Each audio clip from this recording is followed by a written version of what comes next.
Hey everybody, Greg Goodman here. It is my dad, the guy on the left. It would have been his 83rd birthday today, and that's me on the right. And to celebrate him, I am, posting some gratitude journals and photos, and I'm getting the photos ready. And I thought it'd be a great time to show how I took this old photo from a box, put it on my desk, took a photo of it with my iPhone, came out like this, and then very quickly in Lightroom made it into that, which is, in my opinion, in some ways better than the original. And I'm still working on it. So I'm going to sort of walk you through my process. So the first thing that we want to do is the white balance will often be off. So you use the white balance dropper for over there. That's not quite right. You kind of just get the best guess. We're not really being super exact here. Your eye for color might be a little more demanding than mine. So by all means, do what you need to do for you. But so there we go. So that's that. So then if we bump up the exposure a little bit, shadows are always a good thing to bring up. Maybe the exposure got bumped up too much. You can compensate for too much highlights sometimes in the whites. My goal is to avoid ever having to go in and use the dropper, the where you have to paint in your changes, but every once in a while I do. But see, this is good enough for me. Might be a little bit warm, so I might slide just a little bit cooler. Uh, you know, it's good. It's still, you know, ready to go. Cute one from Christmas, which is funny because we are a non-Christmas celebrating family. But in this particular picture, we did. So let's see, we'll bump up some shadows. You can a lot of times get a big boost from. Um,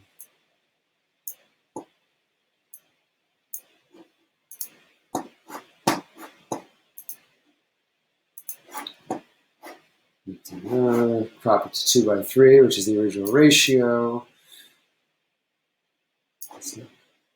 Yeah, I grew up, we weren't particularly religious, but I grew up in a Jewish household. And of course, as being in a Jewish household, we didn't really celebrate Christmas. And I always felt, that I wished we had, because I kind of felt left out of Christmas. So now, in my family, we celebrate all holidays, which is lovely. We celebrate Christmas, we celebrate solstice, we celebrate Hanukkah. We do it all. So I'm glad that my kids are getting raised with a little bit of all the different fun parts of the different religions. Here's me and my dad were always in Mets clothing together. At any point in my life, you could see at least one or two pictures of us wearing a Mets shirt.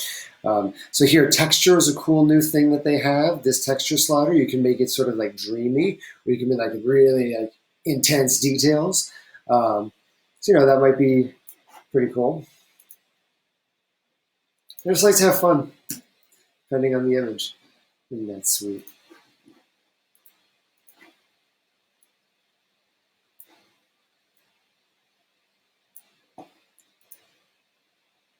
Sometimes I kind of just want to leave it exactly as it is. Can't help myself because I'm like, oh, it could be a little more textured. It could be more dreamy. I'm always curious, like, what would happen if I bumped the shadows up? See, not great. If I bumped them down, it's pretty darn good just as it is. I'll keep that texture a little higher though. All right, so this in my 10 days of gratitude post, this was one of my gratitudes that I shared was one morning my dad woke me up in my childhood bedroom, and basically in this exact scenario, he was sitting on the edge of my bed in his PJs and I was laying down. This is my bed right here. And here we're playing The Legend of Zelda, one of my all-time favorite video games. But in that particular scenario, it was Super Mario Brothers 2. And it was like the day after it came out, nobody had it. And my dad, the hero that he was, somehow scored himself a copy of Super Mario Brothers 2, got it home. And my dad was never like super techie, but I was always impressed that he like knew to how to set up the Nintendo and to turn it on. And anyway, I woke up to Super Mario Brothers 2 and it blew my mind. and it is one of my all-time dad superhero moments.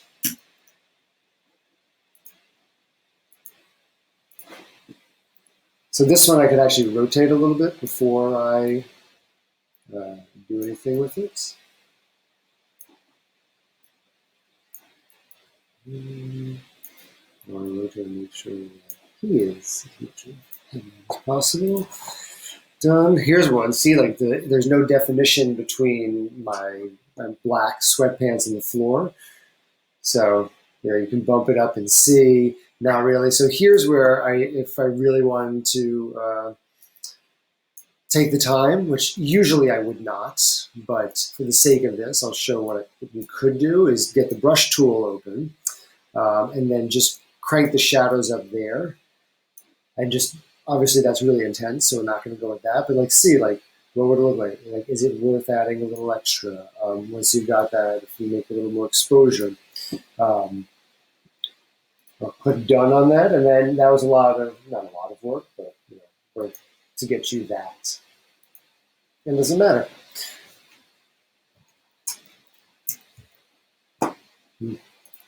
My dad and I loved trains. Model trains were our thing. We built this this board over here, this train board, in a room in our family house in Pennsylvania.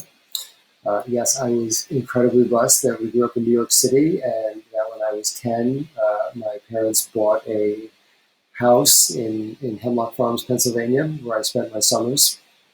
And a big part of it was with my dad, and we would build that. We had train tracks, 027 gauge, Lionel mostly, train tracks, and over time we built an entire city of trains. I literally called it Train City, but then there was also like Train World, and Train City was a part of Train World, and there was a list of rules of babies couldn't come in, and adults must be supervised by Gregory at all times.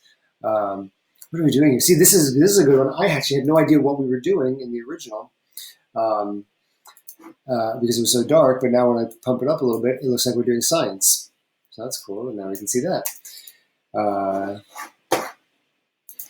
This was, I would imagine, birthday or Father's Day. I'm going to guess that arm that's about to be cropped out was my dear grandfather Murray, my father's father. I want to get a little bit of this epic TV in. So, yeah.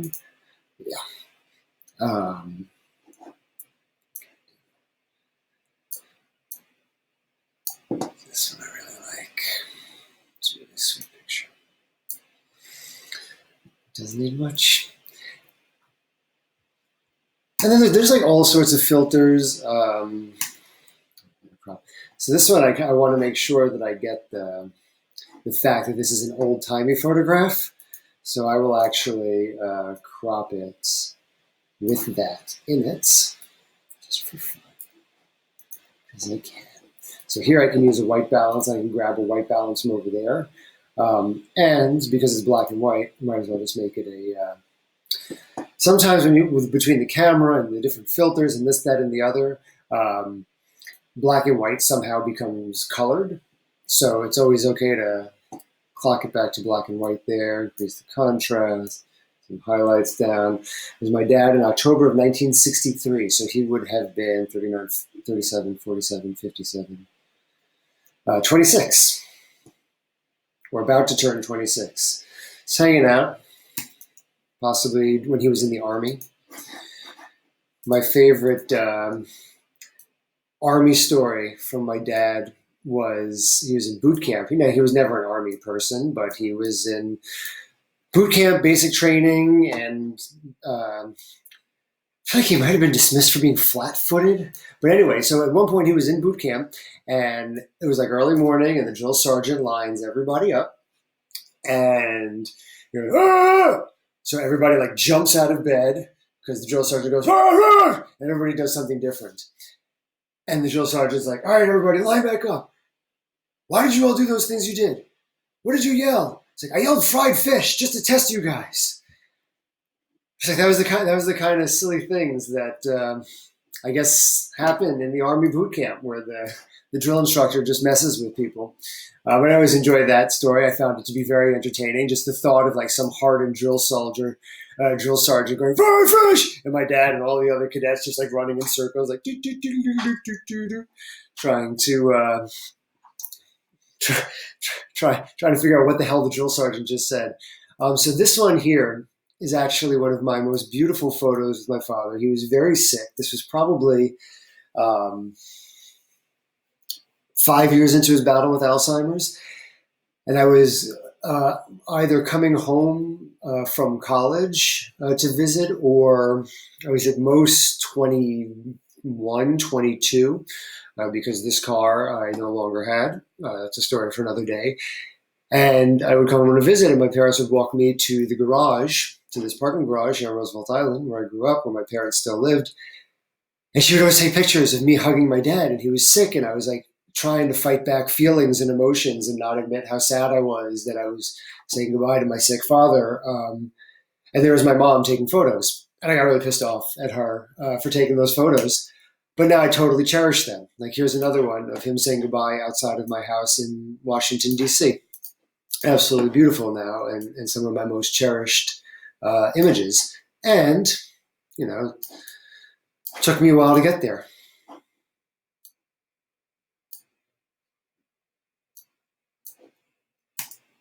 Right, so to go from that to that. So now I can, if I chose to, I can make a new through a new 4x6 print of it, or it'll probably only ever live on this screen. So yes, I actually have my dad's T-shirt on. This was when I was 11 at Six Flags Great Adventure. I have my dad's T-shirt on right now. I still have it. It's one of my most cherished things. And yes, I think that Paul Abdul poster might still be in that house in the Poconos. I don't know. Might not be. Yeah, so I hope you're just watching the sliders as they go. And that little screen tells me it's time to get back to work. But so, hope you enjoyed this. And those are some quick and easy things that you can do to get old family photos digitized without having to send them away, using your smartphone camera and Lightroom. Hope you enjoyed that. Follow me on adventuresofagoodman.com, on Goodman Creatives, that's plural of creative.com, on Instagram, Facebook, and on all of those websites I just said. Thank you for watching, and have a beautiful day.